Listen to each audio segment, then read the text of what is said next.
everyone, and welcome to your first class for Full Stack Web Development course. This is your mentor, Swati Yadav, and I extend my warm welcome to you guys. Okay, so let's get ahead, dig into the course. So our first class would be kind of like a basic introduction to get you guys familiar with a few of the terms, as well as, just to let you on know that what is, web development, maybe what's a website, how internet works. So these are the topics that we'll be covering today. So I gathered that you guys are interested in becoming a developer, right? So congratulations and welcome to your new career. So before we start with any kind of, tech stack and start learning it, I think it is essential for us to get familiar with a few terms that you might come across every now and then, So the first term is, what is web development exactly? What do we understand by web development? Why web development is important? And what kind of developers are there? So, when we start with anything, we start learning anything, we kind of aspire to become something, right? So we need to consider a few options over here. So that's just the basic thing that the idea that I want you guys to have before you dive deep into this code. So in a few words, I would say that web development involves creation and maintenance of websites, right? And now what is a website? Maybe for some of you guys, website is also a new term that you might be hearing right now, or the thing that there is a website but not aware of how it looks like, or what it exactly is. So what's a website actually? So in simple terms, a website, it's a collection of web pages, and the web pages these are the online pages that you can view by using the internet. We go onto the browser, we type something over there, we search, and we get a few suggestions. We open the websites over there, right? The web service on a computer or on our smartphone. So just give me a moment. So here, the very first term that we are discussing is a website. So a website, it's nothing, it's a collection of web pages. Yep. So web pages, these are the online pages that, that you can view by using the internet or any kind of web service on a computer or on a smartphone, laptops, anything, right? For example, like a website called as Java Tea Point, that's a website, okay? So there are a lot of things. There are a lot of things that you need to get familiar with before you can start with, actually learning the tech stacks. Like the next thing is how you can, or what is a website it's used for, or, how many types of websites are there. So every website on the internet, it's built with a specific purpose. You need to, let's say, you need to get some information regarding some health information. So there is a different website for that. There is a sports website for just the sports kind of news, let's say, or a blog, you could say. So every website on the internet, it's built with a specific purpose or goal, right? So the organizations and business, through their websites, they aim to provide information and services. Okay, so information and services is something that you get through a website. So that is another one point for that, to the members and their customers. So they have also become kind of like a medium of entertainment, like playing online games. You can play games online, you can watch movie, listen to music, etc., etc. There is a lot that we can do now, right? Similarly, if we talk about e-commerce websites, so we are all aware of Amazon, we are aware of Myntra. What are these? Flipkart. What are these? These are e-commerce websites that, lets us sell and buy things online, right? So Amazon, it's one of the top e-commerce companies, right? It's in a, it runs like $1 billion business. We are just its website only, There are different types of websites, you might have heard of a term called as blog. So there is a blog, so which provides some information on a website. You might sometimes get confused with, is website same as a blog or is blog same as a website? So blog comes under the umbrella of a website, okay, because blogs are kind of those you could say websites or pages wherein you get certain information on various topics, right? Then you have some entertainment websites, like which allows you to watch movies, listen to some songs, watch some videos, games, and anything like a YouTube. So YouTube is a entertainment website, you could say. Then you have news portals, like you could have a news portal for BCC, we have for Times of India, and so on, right? For New York Times as well. So then we have some other kinds of websites, like social media sites. We have like the Facebook, we have Facebook. So that's a social media website. You have education websites. Like for education, there are different websites, you can, our own website, we have like Unikaksha. And then there are different, platforms that you can see, like maybe Geeks for Geek, Coding Ninjas. These are different, websites that you can go and practice and so on.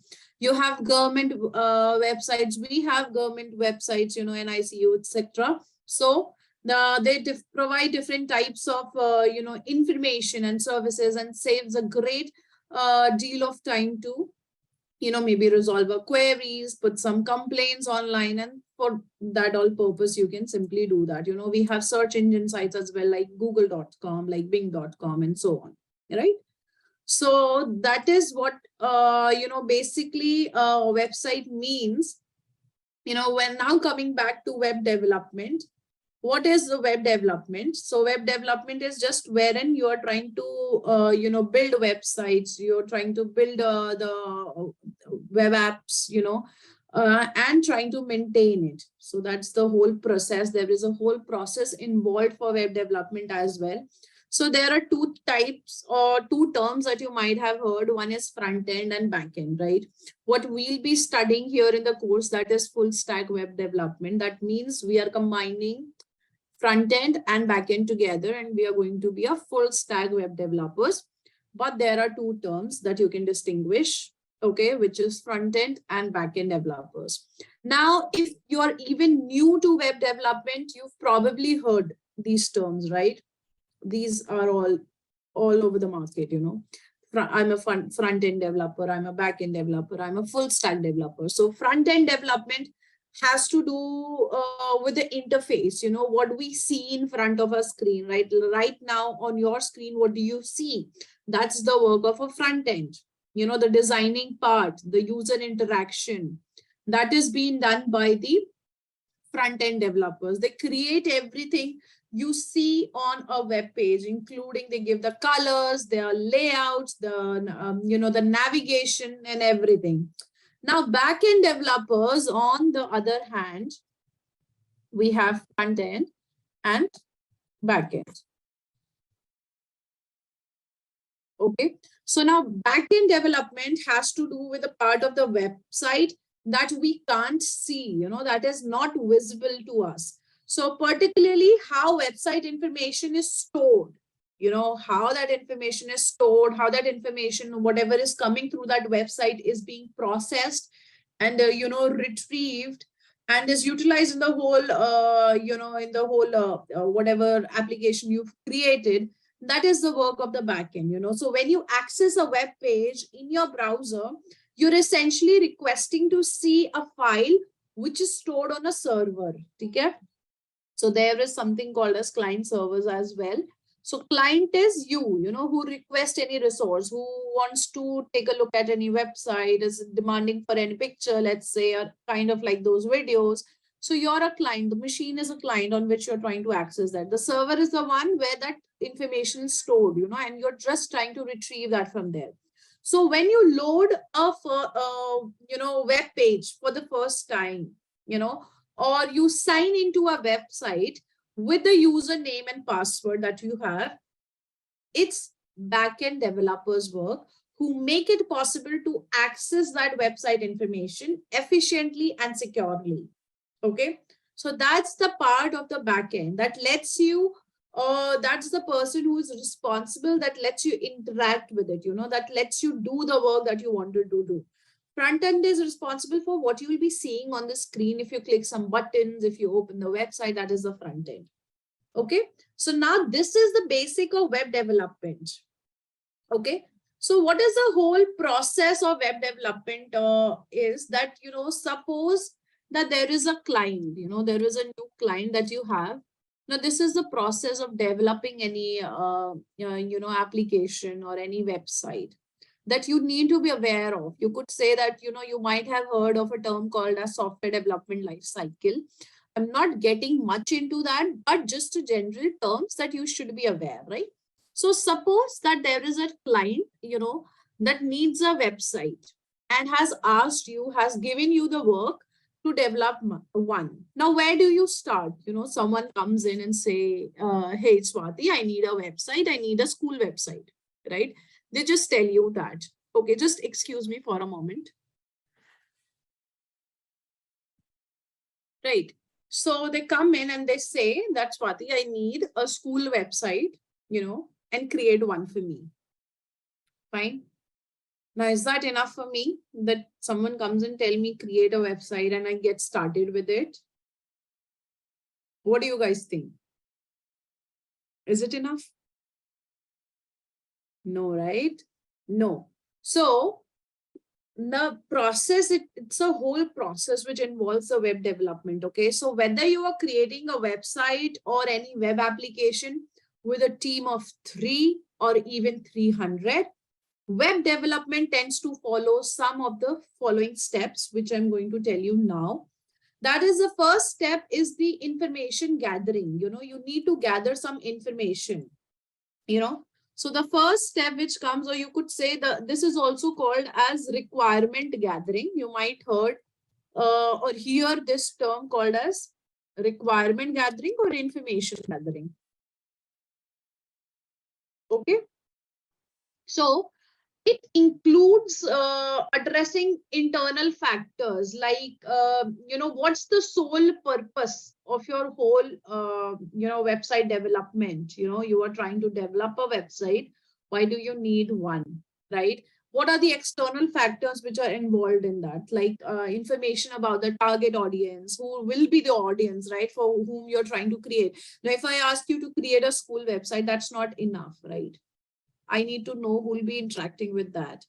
Is it for the teachers that we are making? Is it for the students? It's for the parent portal, what we are trying to make over there, right? And are there any competing websites that we try to compete with? Different schools maybe. Are we, keeping that in mind as well? So questions you'll need to answer during this stage, they include, right, why the client is creating this website, what is the need of this website, why they want to visit, who are the audience, who are the people they're targeting over there, right? The audience. Then the next is, what will people be able to do on this website? What's the interaction you want over there? Some information portal, something like a blog, just some, quick points about the school, let's say, or you want an actual interaction over there, maybe some, a portal where parents can, look up the timetable, maybe the activities, the upcoming events, the scores, the results and everything. What is the purpose, why are we needing that? And why will people want to use a client's website instead of someone else? And what is the whole agenda, regarding that? So that is some of the information or requirement gathering that we need to do. Then next comes a part which is called as planning. Okay. So once you understand the purpose of your website and what kind of people you want to visit, right? It's time to start planning. So once you have all the requirements, once you have all the information why this website is required, you start planning for it, you start planning. And during this stage, you could say development teams or the developers, they put together an outline. They give you kind of like a structure. They kind of like give you a model, or outline of a prototype, you could say, of the website and its web pages. This is also known as site map. Okay. Now think of the site map as a skeleton of any website, of this particular website, let's say. And web developers use the site maps to flesh out how web pages will link to each other through menus and how website data should be structured on the web server. Okay, that is the planning phase. Next, what you have is the design phase. Okay, so after planning, you move on to design. Okay, you might have heard of a term called as a SRS in planning. It also comes in planning as well. Now design. In this design phase, the dev team, the developers, they begin to create something. The actual creation, you start working with the code. That is a part of your design phase. It starts, so maybe like layouts, images, logos, colors, fonts, and everything. The aesthetic features are put together over there, and it's visualized during this phase only, in the designing phase, right? Now the client may provide an existing logo maybe, or a color scheme, whatever, or be open to your designs and you work according to that. So sometimes they have their own requirements. They come up with, we want a purple website, so you make a purple website, kind of like a colored scheme. Now next, you and the client will agree on a layout. You are going to work on the layout, how it's going to look, what will be the information structure, okay, and maybe the aesthetic direction to guide the rest of the web development project. The next part which comes over here is the content creation in your design, in your website or in your web app. Okay, next is your content creation that you need to do. That is, now, until now, the web dev team, they have put in placeholder images. When we are trying to present a layout, you show them like kind of like a dummy. So at that time, we might not have every information that has to go up on the on the website. So we put some lorem ipsum type of things. Now the next is content creation. So until now, the web development team will have put in like placeholder images or text in the web design until the real content is ready to be inserted. Now when you have the real content, you start putting that, and typically it's up to the client to provide the content. So the content that needs to go over there, that's the client's responsibility, right? What they need over there.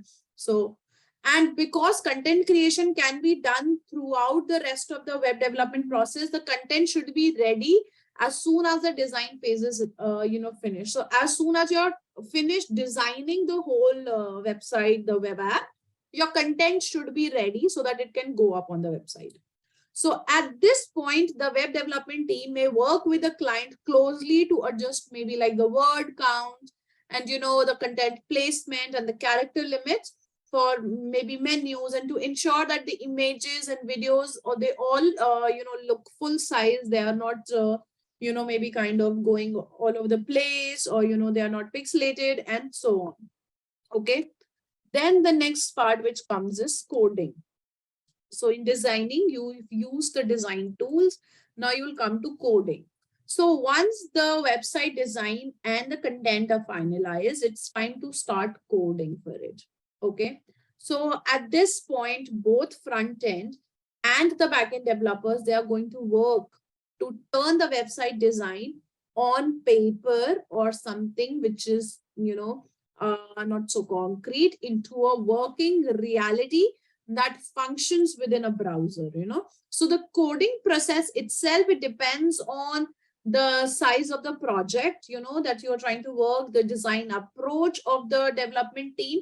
For example, a small project for any informational website might involve just a couple of programmers, working together. Now, a large scale web application might involve team of developers. They are adopting, different approaches like agile approach you might have heard of, they are having scrum meetings, kind of those things. After coding, you go for testing. And after testing, there is launch of the product. So that also comes like, just like any software, the software development process, here also we have to, test, so websites, they also need to be tested and they need to be debugged before they can, or they are ready to go live. Okay. So a large scale web application might over here, that means you develop some test cases. You develop some test cases over here and ensure that the website code, it follows a client's QA QC procedure, whatever are the quality checks, it follows that. It adheres to what was the client's demand in the first place. So web development testing, it might include checking all the hyperlinks which are going up there, searching for any typos, ensuring that the website works, the data it goes, it gets fetched, it gets saved, every kind of those things. It works on different browsers and different websites. You have created a responsive design over there. Finally, the website is ready to be uploaded to the web server and accessed publicly over the internet. So that is the launch. Once you've launched, once the website is up there, it's functioning, it's working fine, people are using it. Now the very important phase, which is a lifelong phase of your website, as long as you want it to work, is maintenance. So after website is up and running, it still needs to be maintained. They need to be updated for maybe like team members, for any kind of blog information, any data which is changing, you need to maintain that. Any product services removed or added. So on the back end, a website or web application that stores customer data will need to ensure that the databases are secure, right? So you are also trying to maintain a database over there. The database should be secure. It should have ample, the database should be ample in storage so that it can take on the load which comes every now and then. And there are latest data privacy regulations that needs to be followed. That this is the process of your website, or you could say of your web development, and you guys should be aware of it before you start with, coding. So coding is fairly simple, but you need to have a clear understanding of what you're trying to build, what is the whole procedure, So now let's talk about brief history of web development. So we've talked about what is web development, we've talked about website, different kinds of website. Now what is the history, how did it came into existence maybe? So let's talk about that. So as web developers, there are arsenal of tools that you can of frameworks that you can use, and that are at our fingertips, that can be used. But it's important to remember that this hasn't always been the case. You see, right now we have so many resources available for us. We are millennials or gen Z generation, that we have so much information. Our life, it got pretty simple, to be very honest. So I want to maybe research on a topic, I have so many or different papers on hand, I can just type in and I get that. Earlier it was not the case. There was not so many resources available when the internet, it was just started. Like you had Netscape Navigator or geosites, and you had to scavenge the internet, or you could say interweb, to find a solution to your any problem. And I think we have to appreciate what we have today. the kind of exposure that we have today, and God knows what will happen after 5 years from now. You know, the kind of data, the everything I think is available. In my extent, everything is there on the internet that I could find. And it's important to look back and reflect. Okay, so that was in 1993. It's kind of like just a quick, recap or history of how web development has, kind of evaluated in the years over now. So it was in year 1993, okay, that when the father of HTML, and who is that? He's called as Tim Berners-Lee, okay? Tim Berners-Lee. So he wrote the first version of HTML at that time, 1993. And he was a physicist and a computer scientist who implemented the first successful communication between an HTTP client. Okay. So that was the year when we actually started hearing of HTML. It was 1993. So HTML had its, many iterations throughout the year. The current that we are using is HTML5, if you guys are aware of. The different versions that have come up over the year was in 1995, then 1997. HTML5, it came out around in, I think, in 2011. So it came out in 2011. And during the first year of HTML, if you guys have seen any plain HTML page, you know how ugly it looks, because there is no styling applied to it. So during its first year, when it was plain HTML, no other styling that was being applied to it, it looked pretty bad, But it started to change when in 1994, another, you could say the programmer called as, his name was Hakon Vyom Lee, and he proposed CSS, cascading style sheets. So this is for, styling style sheets. They are for designing the websites, and the first release of CSS at that time, it stirred a little drama around, and it was perceived by many being too simple for the task it was designed for. But we know now that CSS is something, that you cannot imagine your website without. It plays an important role in building the whole aesthetics, the looks of your website. It creates the interactive part of your website. The interactive I talk about, when I come to any website and I don't see, if a website is just plain old, kind of like a flat structure, would you like to spend some time on it? Would you try to find something on it, read something on it? No, right? You think they have not put enough efforts in designing the website, the information here might not be correct. Kind of that mindset that we have when we visit any website. So to make it much interactive, to make it much fun for the readers out there, for the audience, CSS has played an important part all throughout, right? So now, after a year or so, in 1997, I think W3C Consortium, which is a World Wide Web Consortium, it made CSS kind of like a, you could say a recommendation, that it needs to be used. Okay. Then eventually came another thing, which is called as JavaScript. And it came in 1995. And the one who did was, it was Brandon Pike.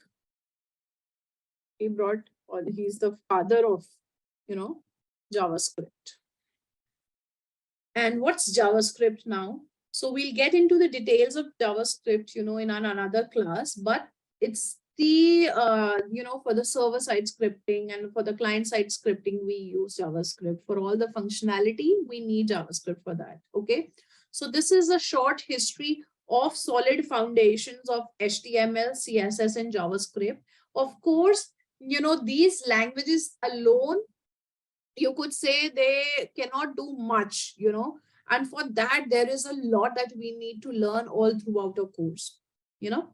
So, but we'll start with JavaScript and we'll move on to different different tech stacks like HTML, CSS, Bootstrap, jQuery, Sass, React, and so on.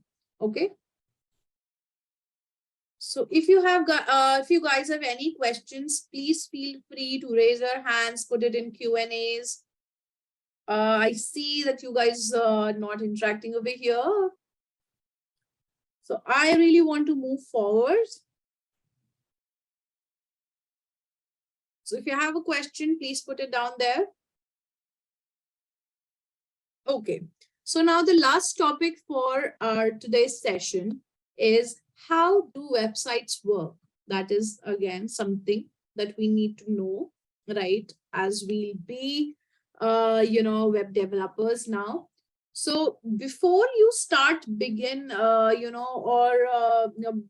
creating your own websites and launch it to the internet, it's important for all of us to know how these websites they work, right? The basic terms that we have acquainted ourselves is a website. It's just a simple collection of web pages or codes that describes a layout, format, and content on a page. We know about a web server as well. So web server is an internet connected computer. It's again a computer, that receives a request for any web page which is sent by a browser.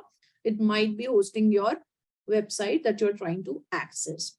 The browser that we know, we all use browsers daily, right? Chrome, mostly used, Edge again.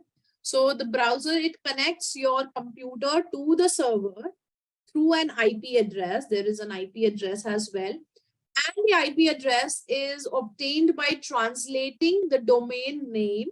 There is a domain name like something, @outlook.com, kind of like that, that is all done automatically by your browser. So you don't need to worry about that, that what's the IP address, what's the domain name or something like that. So in order to display your website on the internet, you need a website, you need a domain name, you need a server, you need a browser as well. So a website, we've already discussed about a website. Now to create a website, right? So just because, a web page is written in codes, just because you write it in codes, doesn't mean you need to get an IT geek to, to create. There are so many different, for any novice out there, now you can actually, do it very simply. But again, to have the knowledge, but again, to start with something, that's why to actually pursue it as a career, that's why we learn these things, So everything that we need to know is, when we start with, as we try to become the developers, we have to choose a path here as well, in full stack web development. When we start with websites or web development, there also, okay, we need to start with what is the path we choose. So the path that we have chosen over here is MERN, which is, we'll be learning Mongo, Express, React, and Node to create some cool websites. There are so many capstone projects that you'll be doing. Okay. Now, the next thing is, what's a domain name? So a domain name is the address.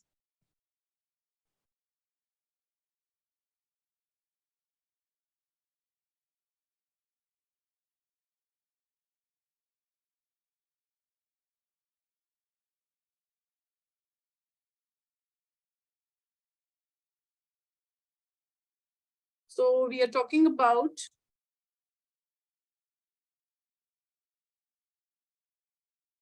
domain name. Okay, I see a question has come up. Yes, I'm coming to DNS. I'm going to talk about DNS only. How is web designing? It's different from web development. Web designing is something which is concerned with the front end part. We talked about front end and back end both. So web designing is something which is concerned with the front end only, where you are making use of the design tools to give a layout of how your website needs to, appear once the whole development is done for it, or before you launch it. So designing is concerned with that. There are designers, web designers, those make use of the designing tools to give you a layout. They give a layout to the developers, that you have to start creating this pattern, this kind of website over there. So designing is the front end that they give you. Okay. The development is both. Development means that you've got a layout. I talked about the design phase where you are designing the website with the help of designing tools. One tool that you might have heard is Canva, another is Figma, that you make use of to give a layout. Okay. And you have a layout, you pass it on to the development team.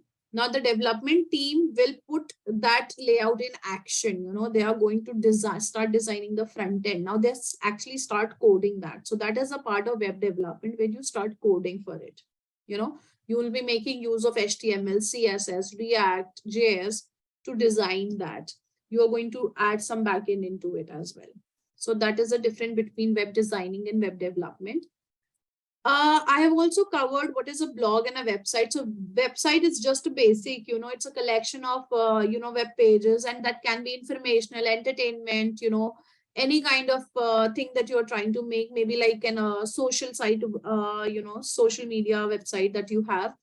A blog is a website which is informational, where you only get some information out. There is no kind of other interaction on it, but on a website, you can have interactions. Okay. Now talking about DNS or domain name, let's start. So domain name is the address, it's the address that you type, okay, into your web browser. The address bar that we have at the top, there you start typing something to search for to get to a website. For example, domain name could be like www. Let's say outlook.com, okay, or www.unikaksha.com. Just an example over here. So a domain name, okay, now you related with DNS. So a domain name is unique to a website. So in other words, these are unique. You don't have other unikaksha.com. It's just us. You don't have any other outlook.com. It's just only one Outlook that you have. So it's, unique to a website. So in other words, no two websites can have the same domain name. Okay. While it is true that you don't necessarily need a custom domain name for your website. Many website builders out there, they help you with the domain name. So, as part of a developer, you'll be responsible for that as well. You can start with some domain names also that you can put for your own websites, So here, that is your domain name that we have. Then you have a web server. Now, a web server is a computer we've talked about that receives a request for a web page, which is sent by a browser, Now, let's suppose there is a company, and that's hiring for any position that has just opened up, and you are in charge of writing the job ad. You are someone who is going to put the job ad, the JD over there maybe. And you may have crafted the most compelling ad, but unless you post the ad somewhere, it's of no use, right? No one will see it. So that is again the same with the websites that we have, You could create the most stunning website and keep it on your computer. But if you're not hosting it anywhere, it's of no use. You need to upload it to a server so that it should be accessible and viewable over the internet by other people, So for that, you have different servers. You can host your, you can create a web server, host from there as well. you can make use of the server services which are there as well. Okay. So that is what all we need. So let's say how now putting all of these things together, Yes. So putting all of these things together, say you open your web browser, right? What we do, that is the basic thing. We go to our web browser, right? Now the next thing is you type in a domain name, you give any name. Let's say I write www.google.com. Yes, this is a very basic example. Now your browser will show you the web pages of the domain name that you entered. Let me show you that as well. It's simple. We have been doing that. All of us do that, right? So I'm here. I'm writing maybe like google.com. Okay.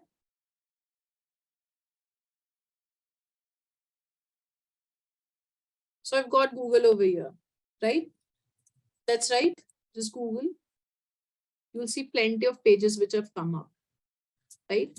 This is search. This is search. Now this is the page that you need. So you go to that.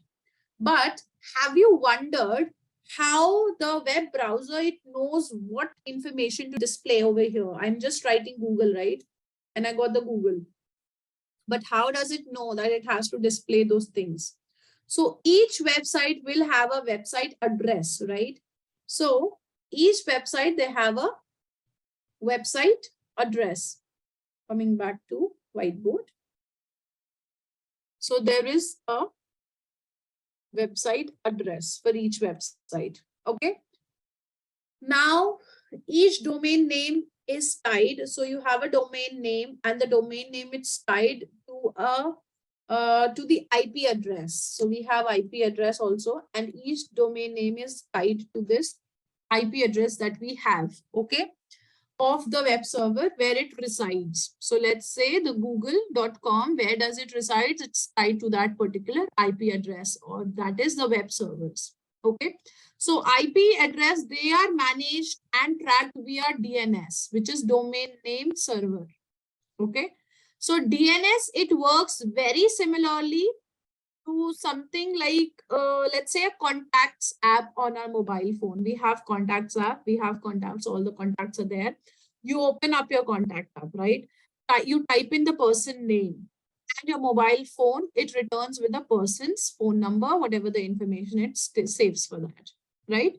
Now you can then decide if you want to call, email or text that person. So when you type a domain name in your web browser, your web browser is actually conducting a series of inquiries over there as well. Okay, it's not that simple. If you think that you just go on the internet, you write something down, you enter, it gives you the result. It's not that simple. It searches for that information over the internet. Okay, so when you type in a domain name, so you give in a domain name, write in the domain name, then what happens? Your web browser is actually conducting a search, okay, or a inquiry, you could say, and it starts to look up the IP address. So the IP address, which is, you could say tied up with the domain name. So it searches for that IP address. So we are not aware of the IP address, but there is an IP address attached to the domain name, okay, which locates the web server, which gets you the position of the web server, right, where it is. And that web server is hosts the web pages of the domain name and submitting a request to that server for a copy of the web pages. That is the work. Once the information is there on the web server, it sends back a response. If it's a successful response, you get the page displayed on your end or on the client machine. That is the process. It's a lot more complicated, but when we talk about it, it's simple, right? So that is how it or things work here. Okay.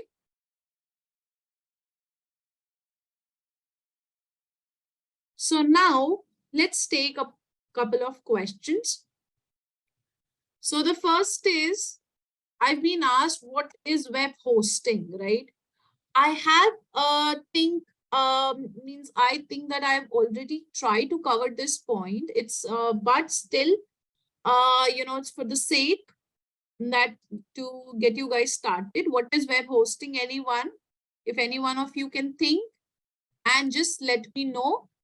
So hosting a website is nothing, or a web hosting is nothing. It's just a service, you know, it's just a service that you provide. You try to put up your website over the internet so that it becomes accessible to all, that is your web service. That is your web hosting. Now, the next question that I have is how internet works, right? So any one of you who can type in over there, just raise your hand and let me know that, what do you think, how internet works? Any one of you who wants to answer this? That's great. Let me, okay. Can you type it down in the chat? What do you think is the process? Piyush? Okay, you want to know. I was asking if any one of you knows how it works and could answer. No, okay. So there is a lot of process which is involved, how internet works. So firstly, you'll be required to connect your system or PC with any router or modem to establish a connection. And the connection is the base, of the connection. So when you open the browser and you start typing something over here, like, for the example, google.com, your system, it's going to push a query, we talked about domain names, IP addresses. So it's going to push a query command to your ISP, which is an internet service provider that is connected with other servers. There are not many servers out there, not just one, that store and process the data. Now the web server will start indexing the URL that you've entered, and it's going to fetch the details in the numeric format from that, okay? So let's say it's trying to find the IP address from there. Next is your browser will start sending the HTTP, which is hypertext transfer protocol. It's a transfer protocol for sending, and receiving data back and fro. So that's a request that the browser sends where you are trying to, reach and send a copy of the website on the user system, The server will send data in the form of small packets. So these are called packets, how the data is transferred. And once all the packets, they are received at the user's end or on your laptop or the client machine, the browser will start arranging those packets. And, later it will form like a collective file, the HTML file, which needs to be displayed over there. And then you'll be able to see the content of the website. So this is the process of internet, how internet works, how it fetches to and fro data for you. Okay. The next question I think that I have over here is, what is a firewall, right? Again, I'm asking anyone who is aware of what is a firewall. You might have heard of firewall. So firewalls are, kind of like a network security that it monitors the incoming and outgoing network traffic. It determines whether to allow or block some traffic based on any kind of what you say based on a defined we can say security rules that we have. So the primary purpose over here is to enable some non-malicious traffic, and avoid any kind of unwanted data traffic, or protect your system from the viruses and attacks. So a firewall is a cyber security tool that helps you filter the network traffic, and it supports users to block malicious software from creating in the internet in infected computers over there. So the next question is, what is the difference between HTTP and HTTPS? So it is, what do you think? There are a number of, HTTP stands for hypertext transfer protocol. It's, it provides some communication between different communication systems. when the user makes a HTTP request on the browser, then the web server, it sends the requested data to the user in form of web pages. Okay? So when you will be doing HTTP, it's the application layer protocol, and there is a different layer which is called as TCP layer as well. HTTP, it's a stateless protocol. So each transaction, it's executed separately without having any knowledge of the previous transactions, which means that once the transaction is completed between the web browser and server, the connection is lost. Okay. Whereas when we talk about HTTPS, it's hypertext transfer protocol secure. Now the HTTP protocol, it does not provide the security of the data, while HTTPS, it ensures security of the data. Therefore, you can say that HTTPS is a secure version of HTTP protocol, and it allows for, transferring the data in an encrypted form, So that is to provide encryption, you might have heard of something called as SSL, which is secure socket layer. So this protocol, it uses a mechanism which is another thing from a different thing, which is called as asymmetric public key infrastructure. Okay. So HTTPS is secure. So HTTPS is the SSL certificate. Okay. And it's an extended version of HTTP. The only additional feature is security. So I think we have almost come to the end of a discussion, the end of our first class over here. I'm going to meet you in the coming class. So in the coming class, we'll be providing you with, the topics that needs to be covered. So I just like you guys to prepare a bit ahead and be aware of maybe a few terms, and then see you in the coming class. So it was nice interacting with you guys. There were so many good questions that have come up. So I hope that this kind of enthusiasm is going to continue for the rest of our classes as well. See you guys in the coming up. Thank you. Bye-bye. Thanks.